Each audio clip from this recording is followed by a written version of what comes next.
Vikings Valhalla looks like Vikings. It feels like Vikings. It tastes like my monitor. This show has grasped the attention of millions and has a history and its own legacy in the minds of those people. Valhalla promises to return us to those open, stormy seas, the backstabbing politics in the streets of Kattegat, the clash of armies in the fields of England. But this time it has a new saga, a new era with new characters and a new history to tell. So what is that history? Let's start with a light overview. So on the timeline, it's about the 11th century, and we're about 100 years where we left off. We already see the end of the Age of Vikings, where the distinction between Christians, Norse, the Vikings, the English are slowly beginning to blur. Kattegat is larger and even more significant of a trading port, led by a new face, Jarl Hakon. I formally retract the pronunciation of this name. Please, do not bully me in the comments. Another strong woman at the head of Kattegat, so no surprises there. At this point, Vikings have overrun most of England, and it's in even more turmoil after the death of their king, heading them into a domestic conflict between three ambitious lords hoping to gain the throne.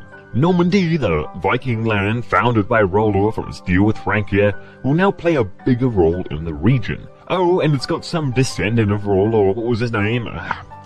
Willie? Big W? Oh, William the Conqueror. Don't worry though, it doesn't sound important. Culturally, groups of mixed-faith Vikings are becoming more the norm, like Harald Sigurdsson, a Viking berserker with followers of Odin and the Christian god under him. It is to this new, strange Viking world that our main cast and story arrive, as outsiders in Kattegat. Leif Erikson and his family are a mixed bunch raised on the fringes of the known world in Greenland, so they've been isolated somewhat from the changes of the last century. As you can imagine, this has made his family quite tight-knit and steeped in old pagan beliefs, which explains a lot about Leif's sister, Freydis, who is described as a notably fierce pagan and potentially a new leader in Kattegat. And it's this strange family that will bring us into the new world of Vikings. And with the world ready for another big shake-up, it's not that bad of a setting for an excellent Viking saga. So knowing what we're walking into, let's look at this teaser. You captained your boat all the way from Greenland. How are you? I'm right. So immediately we're drawn to the clear parallels to Uber. Not only the fact that they hail from Greenland, but they have that explorer spirit. Leif seems to be the kind of character who's not only willing to throw himself and his family into the great depths of the sea, but he has the skills to make it out alive, which we saw from Uber's story isn't always so easy. I do also like the design of the character, the hastily cut slab of wool over his shoulders. That really tells us a lot about the kind of rugged living people are used to in Greenland. And hopefully that shapes the personality of the main family and helps spice up their role as outsiders in the story. Then why are you here? I want to see if this fight you talk about is mine. Now the dialogue here is quite interesting. Leif has clearly been enticed to come to Kattegat by some recruitment or spreading of word of some fight to come, possibly even some lucrative raid against England.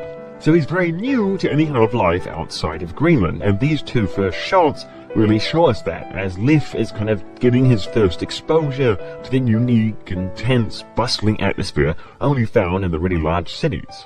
I feel having characters out of their element and unfamiliar with the goings-ons of Kattegat will help us a lot in getting to grips with the current state of things. As Leif learns more about the opportunities like the fight we alluded to, we will also learn right alongside him.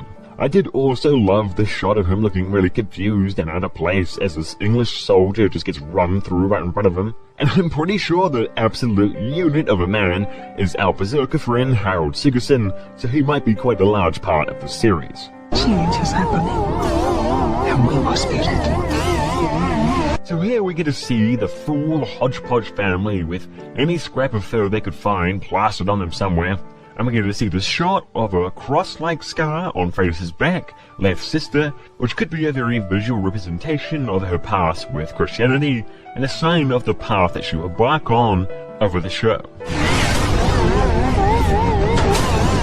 The Vikings are still wild people. So a couple interesting things in this part. First off, we hear the voice saying the Vikings are still one people, which funnily enough shows us it's probably not the case. There's no real reason to try rally people together if they're already unified, showing that over time many Scandinavian factions may have splintered up, which to anyone who followed the original series is no surprise whatsoever. Infighting is a specialty of the Scandinavian folk. We get a quick appearance of the Sword of Kings, the blade that both Björn and Ragnar held in their times as king, a shard of what appears to be a symbol of Odin burning, which could be part of some Norse ritual, or, more perversely, a deconversion thing, as Vikings become Christians.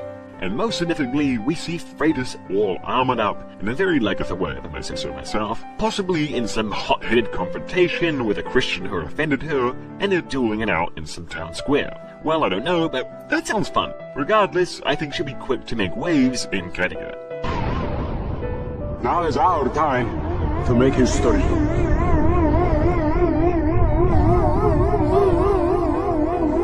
Our time to make history. Now that sounds a lot like a joke poking fun at the fact that the original series was produced by the History Channel, but it also doubly works to point out the fact that the sagas of the previous generation of mythic Viking heroes is over. It finished with the other show, and now it's time we see a new story and a new era. Have fun.